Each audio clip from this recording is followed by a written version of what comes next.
Ahora vamos a hablar de la gota o también conocido como artropotías por microcristales, que consiste en la nucleación de cristales de urato monosódico, sobre todo en las superficies del cartílago hialino, en las fibras tendoligamentarias y en tejido celular subcutáneo, y se caracteriza por crisis transitorias de artritis aguda causada por la cristalización de estos mismos, es decir, de urato monosódico, dentro y alrededor de las articulaciones.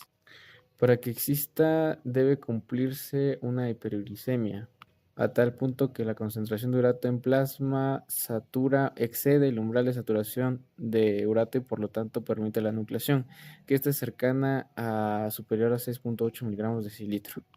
Y también un tiempo determinado para que permita la nucleación, es decir, tiene que ser un tiempo de por lo menos 20 a 30 años con hiperuricemia sostenida, aunque existen estudios que personas que tienen un urato sérico de 7 a 8 miligramos desarrollará gota a los 15 años y un 50% con aquellos mayor a 10 miligramos sobre decilitro lo harán en ese tiempo.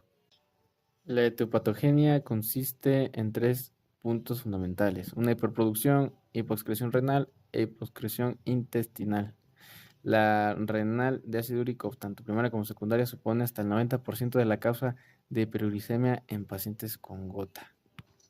Esta enfermedad es la enfermedad inflamatoria articular más frecuente en varones adultos y mujeres posmenopáusicas. Y la fisiopatología, tanto en la gota como en la pseudogota, es la inflamación desencadenada por la precipitación de los cristales de urato monosódico, con activación de receptores NOT o sensores intracelulares que activan el inflamosoma. A su vez activa la caspasa 1 con la producción de interleucina 1. Entonces, la precipitación de cristales ejerce dos efectos principales: la fagocitosis con la posterior liberación de interleucina 1 beta y otras citocinas, y activación de complemento con quimiotaxia de neutrófilos.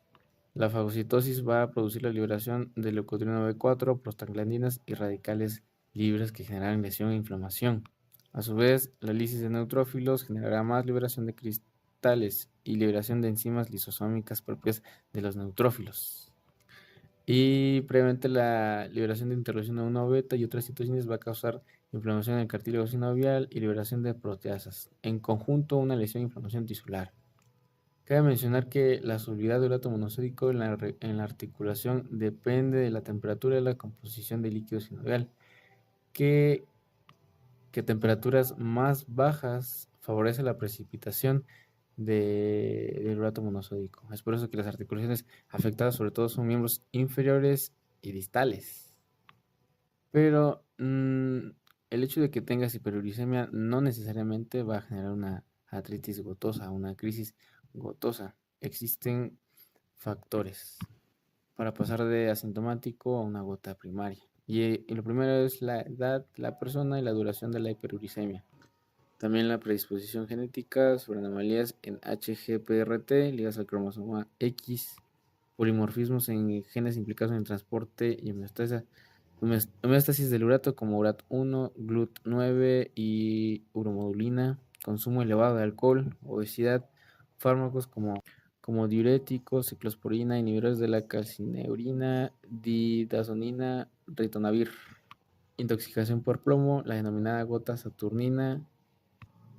Ahora, en cuanto a la clínica, la manifestación aguda es una artritis aguda, con inicio brusco, dolor articular lacinante asociado a hiperemia y aumento de la temperatura localizada, e incluso síntomas generales como una febrícula ocasional o malestar general. Las primeras crisis son monoarticulares y en la mitad de los casos la primera articulación afectada es la metatarsofalángica, en el hallux. A largo plazo, el 90% de las personas que padecen estas crisis van a generar las crisis en las siguientes zonas, en orden decreciente: en el peine, tobillos, talones, rodillas, muñeca, dedos de las manos y codos. Después viene un periodo intercrítico sintomático, pero la mayoría sufre un segundo episodio en meses o a pocos años, y así se repiten poco a poco, cada vez más cortos y con mayor frecuencia, y afecta a más articulaciones. Después viene la gota tofacia crónica, que aparece como media en los pacientes 2 años después del inicio de la crisis inicial, donde pueden existir manifestaciones renales a veces en forma de cólico renal asociado a expulsión de arenilla y de cálculos. Alrededor del 20% de las personas con gota crónica mueren por insuficiencia renal. Y en esta forma crónica aparecen depósitos tofáceos, nódulos subcutáneos, bursales, tendinosas o periarticulares y lesiones articulares apreciables en radiografía. Dolor, limitación de la movilidad articular y pérdida de la función. Ahora, el diagnóstico.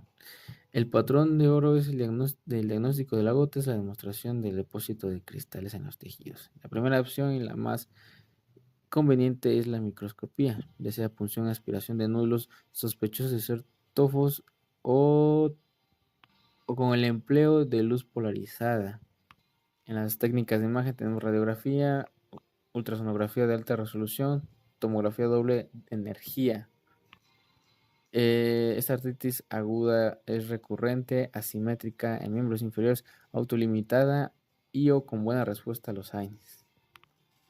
La evaluación de la excreción renal permite clasificar a los pacientes en dos grupos, en donde tienen una excreción renal ineficiente o una eficiente. Aquí dentro se agrupan las personas que tienen hiperproducción y los casos de excreción intestinal. En el diagnóstico diferencial serían espondiloartropatías seronegativas y artritis por pirofosfato. En la sospecha de artritis infecciosa es el primer diagnóstico diferencial. En fases posteriores, la enfermedad se vuelve poliarticular asimétrica, es simétrica, con afectación de articulaciones de extremidades superiores y nódulos subcutáneos, llegando a simular una artritis reumatoide. Ahora, el tratamiento. El tratamiento es reducir la uricemia. Y es en dos fases, una fase inicial o curativa y una fase posterior para evitar la formación de nuevos depósitos, es decir, la preventiva. Se recomienda mantener niveles menores de 6 miligramos sobre decilitro y si existen depósitos extensos debería ser menor a 5 miligramos decilitro. Como medidas generales tenemos reducción del sobrepeso, cambio en hábitos dietéticos que excluyan excesos de proteínas, azúcares refinadas y alcohol. Ahora, los medicamentos reductores de uricemia, que se indican cuando no se logra el control de uricemia por debajo de los valores recomendados, que cumplan 2 episodios inflamatorios agudos al año o uno con filtrado glomerular menor a 90 mililitros minuto o si existe litiasis, tofos subcutáneos o articulares o lesiones estructurales establecidas. Siempre a dosis bajas y a ir escalando cada 2 a 4 semanas. Esto es individualizado. También se prescribe tratamiento para la prevención de estos episodios inflamatorios agudos. Y existen sobre todo dos principales fármacos, allopurinol y febuxostat. También benzobromarona y pegloticasa. Ahora, para la prevención de los episodios de inflamación aguda, el fármaco de elección es la colchicina. Y el tratamiento de las crisis o los episodios de inflamación aguda, como medidas generales, es reposo y aplicación local de frío. También los AINES, en sus dosis máximas. La colchicina también está indicada, glucocorticoides y tetracoxatida.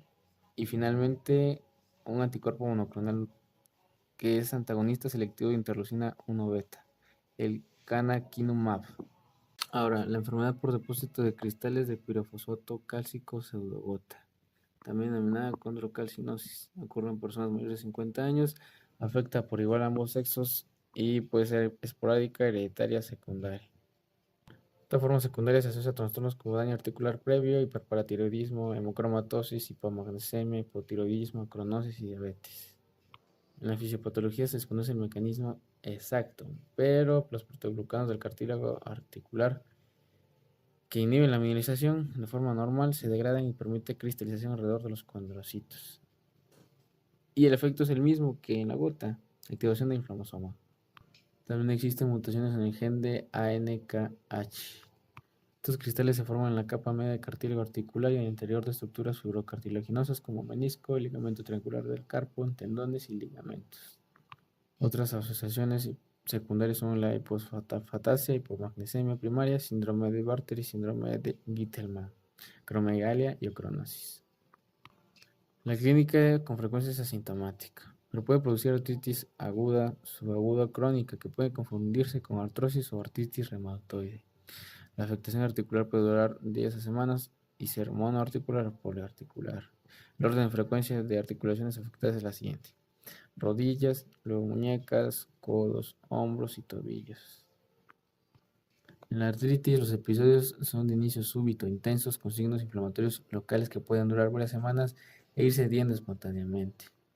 También puede existir eritema y descamación cutánea, al igual que en la gota.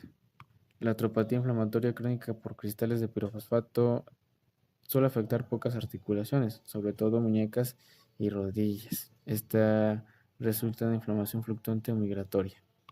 Otras formas es que afecten el raquis en los discos intervertebrales. También la artropatía rápida destructiva de cadera u hombro, conocido como hombro de Milwaukee o de rodilla también. Identificación de los cristales. El líquido sinovial es inflamatorio con aspecto turbio, casi como si fuera una infección.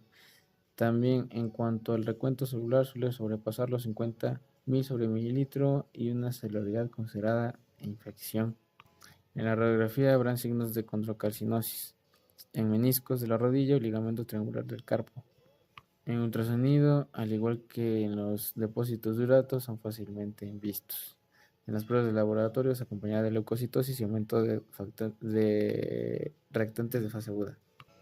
Otra forma es la artritis por depósito de cristales de hidroxiapatita y depósito de cristales de oxalato de calcio. Esta sobre todo ocurre en pacientes con insuficiencia renal crónica tratados con hemodiálisis.